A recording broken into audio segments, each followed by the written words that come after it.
Saya tutup ceramah malam ni tuan-tuan dengan satu doa.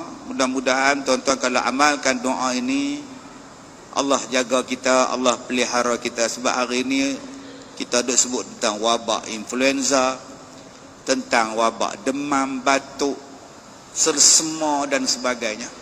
Baik, sekarang tuan-tuan yang mana ada anak ke ataupun tuan-tuan sendiri ke, ambil air ni, tiap-tiap kali nak minum tuan-tuan baca doa ni.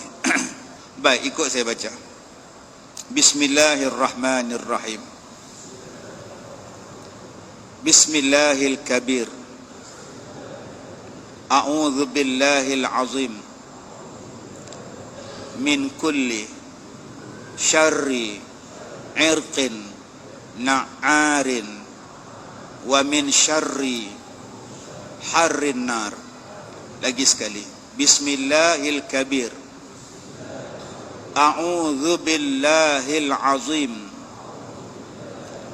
min kulli syarri irqin na'arin wa min syarri harrin nar. Baik, doa ini mudah-mudahan untuk orang yang selsema sekarang ni, bacalah doa ni selalu. Untuk anak kita yang duk selsema batuk sekarang ni, bagi dia minum air yang saya bacakan tadi, yang tuan-tuan bacakan tadi. Baca surah Al-Fatihah 7 kali pada air tadi, dan bagilah dia minum, jelum badan dia dan sebagainya. Mudah-mudahan Allah pelihara dia. Baik, cukup sekadar itu tuan-tuan.